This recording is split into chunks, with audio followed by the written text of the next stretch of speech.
안녕하세요. 여러분의 성공적인 배팅을 위하여 열심히 분석하는 스포츠 황제입니다. 조합픽은 스포츠 가족방에서 안내드리고 있습니다. 입장 방법은 영상 하단의 댓글에 기재해 두었습니다. 여러분을 토방에서 머리를 식혀드리고자 준비한 분석입니다. 분석 시작 전에 구독과 좋아요는 큰 힘이 되니 구독과 좋아요 한 번씩 부탁드리겠습니다. 모든 경기를 분석하지는 못하니 꼭 알람 설정해 두시고 긴급하게 올라가는 영상에 대한 분석과 정보 및 결과 예측을 놓치지 마시기 바랍니다. 첫 번째 경기는 노르웨이 대 체코입니다. 먼저 노르웨이는 홀란드가 있으면 경기가 잘 되는 편입니다. 물론 홀란드의 득점력도 큰 의미를 가지지만 홀란드의 기동성 때문에 상대가 라인을 올리기 어려운 상황을 만들 수도 있습니다. 다만 체코가 전반적으로 중앙에서의 안정성이나 압박을 중시하는 편인데 중앙이 쌈싸먹혀버리는 상황이라면 중원에서 전방으로 가는 볼순환에서 어느 정도 문제를 드러낼 가능성이 있습니다. 다음 체코는 2위로 유로 예선에는 진출했지만 경기력은 더 끌어올릴 필요가 있을 것입니다. 일단 중앙에서의 힘과 자신들이 컨트롤하는 것을 선호하지만 크방카라나 흘로책 같은 선수들은 전반적으로 기동성 있는 역습 성향에 강한 편입니다.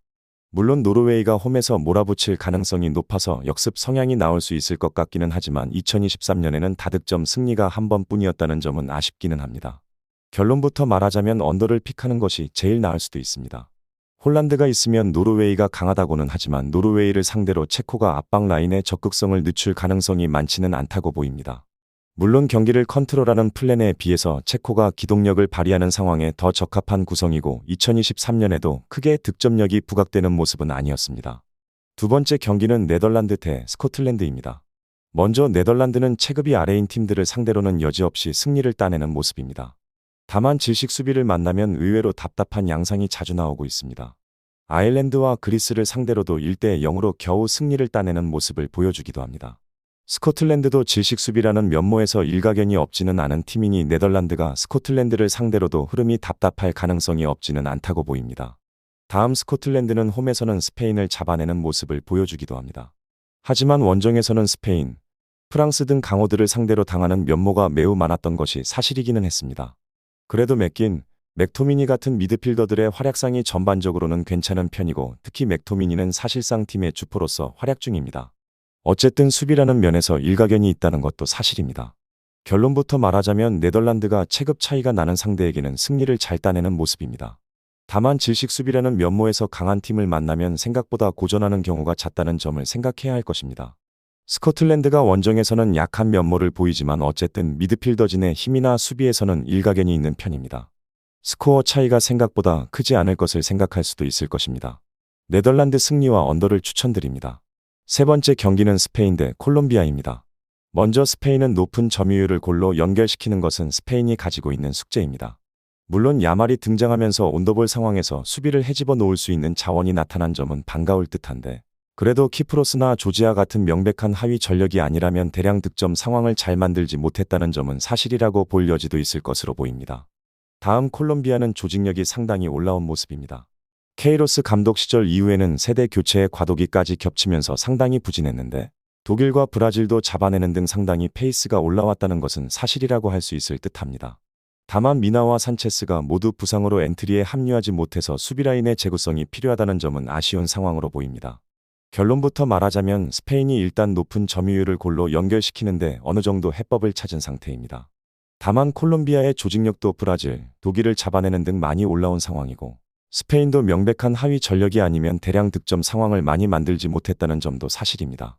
언더의 양상을 생각해도 큰 무리는 아닐 것입니다. 스페인 승과 언더를 추천드립니다. 마지막 경기는 아르헨티나 대 엘살바도르입니다.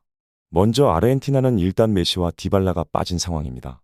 다만 이 둘이 없어도 알바레즈와 라우타로, 노장 디마리아 등 가지고 있는 선수 풀이 상당히 풍부한 상황입니다. 게다가 우루과이에게 0대2로 패한 경기를 제외하면 모든 경기에서 무실점을 기록하는 등 아르헨티나의 약점이라고 할 수 있었던 수비도 스칼로니 체제에서는 약점이라고 하기 어려운 것도 사실입니다. 다음 엘살바도르는 파이브백을 가동하면서 수비와 역습으로 일관하는 팀입니다. 다만 이 양상이 중남미 레벨에서도 통하지 않고 있다는 점은 사실입니다. 공격력이야 파이브백을 가동하고 있으니 그렇다고 쳐도 마르티니크나 코스타리카 같은 저득점 양상의 팀을 상대로도 실점이 나오는 모습입니다. 자책골이기는 했지만 보르네오와의 매치에서도 실점이 나오면서 1대1로 비기는 모습은 용납이 어렵습니다. 결론부터 말하자면 아르헨티나가 무난하게 승리를 기록할 것으로 보입니다. 메시와 디발라가 없어도 가지고 있는 엔트리의 안정감과 수비력이 상당히 괜찮아 보이는 상황입니다. 엘살바도르가 공격은 그렇다고 쳐도 수비에서도 파이브백을 가동한 상황에 비해서 안정적인 모습을 보이고 있는 상태도 아닙니다. 핸디캡 승리도 아르헨티나에게 무난할 것으로 보입니다. 아르헨티나의 핸디캡 승리를 추천드립니다. 이상으로 분석 마치겠습니다. 지금 보신 영상은 초안 분석 내용이며 더욱 세밀한 분석 자료와 최종 조합픽을 원하신다면 구독과 좋아요 부탁드립니다. 조합픽은 스포츠 가족방에서 안내드리고 있습니다. 입장 방법은 영상 하단의 댓글에 기재해 두었습니다. 프로토가 처음이신 분들 혹은 프로토를 좋아하는데 적중률이 낮으신 분들께서는 주저하지 마시고 전문가의 도움으로 수익률 극대화하시는 것을 추천드립니다. 토토는 단지 운으로 하는 게임이 절대 아닙니다. 모든 분야 전문가들이 존재하듯 프로토도 전문가들이 존재합니다. 경기 전 다양한 분석 자료 확인 필수이며 가장 중요한 정보력이 수익의 90% 이상 지분을 차지하고 있습니다. 영상 시청해 주셔서 감사합니다.